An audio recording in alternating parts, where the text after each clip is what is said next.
কিন্তু কোন ধরনের হুমকি দামকি গুপ্ত সত্য এগুলি আমাদেরকে দেখাবেন না। বিএনপিতে কোন দল ছিল সেই কারণে আপনারা মনে করছেন আপনারা খুব সুবিধাজনক অবস্থানে আছেন, কিন্তু আপনারা বিএনপিকে চিনতে ভুল করেছেন। সঠিক সময়ে নেতৃত্বের জন্য, নেতৃত্বের প্রতিযোগিতার জন্য বিএনপি গ্রুপিং করে, এটা সত্য, কিন্তু সঠিক সময়ে বিএনপি ঐক্যবদ্ধ এটা করতে হচ্ছে, কিন্তু ভুল করে না। প্রিয় কুতুবদিয়াবাসী, অনেকেই বলেছেন সিঙ্গাপুর হবে, ব্যাংকক হবে, সুপার ডাইক হবে।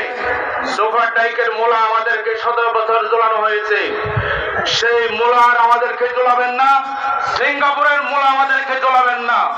আমাদের মৌলিক 3টা সমস্যা, একটা হচ্ছে বেড়িবাস, সেই বেড়িবাস টেকসই বেড়িবাস আপনি কিভাবে আদায় করবেন? আল্লাহ যদি আপনাকে নির্বাচিত করে সেই ওয়াদা আপনি আমাদেরকে দিবেন। পাবলিকের সামনে সুপার ডাইক, সিঙ্গাপুর এই মূলা ঝোলা থেকে বিরত থাকবেন। দ্বিতীয় সমস্যা আমাদের এই ঘাট পারাপার। এই ঘাটে যদি আমরা পারাপার হই তাহলে আমাদের মনে হয় আমাদের কুতুবদিয়ার মায়েরা আমাদেরকে স্বাধীন সন্তান হিসেবে প্রসব করে নাই। আমরা পরাধীনতার জন্য মুক্ত।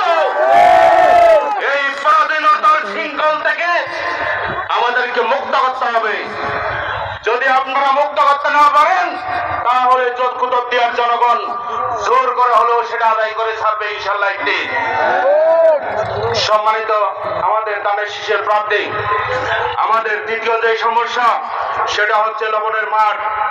আমাদের কুতুবদিয়ার মানুষ 80% মানুষ লবণের ব্যবসার সাথে জড়িত, লবণ চাষের সাথে জড়িত।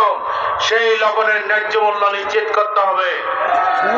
আমাদের এই মৌলিক 3টা সমস্যা আপনি কিভাবে সমাধান করবেন সেটা পাবলিককে অবহিত করে যাবেন। আমরা সকলেই মা বোনদেরকে সাথে নিয়ে আগামী 12 তারিখ দানের শীষকে বিফল ভোটে বিজয় করবো এই আশাবাদ ব্যক্ত করে আপনাদের সকলের কাছে দোয়া দিয়ে মা বোনদের কাছে সালাম পৌঁছে দেওয়ার দায়িত্ব দিয়ে আমার বক্তব্য শেষ করছি। আসসালামু আলাইকুম ওয়া রাহমাতুল্লাহ।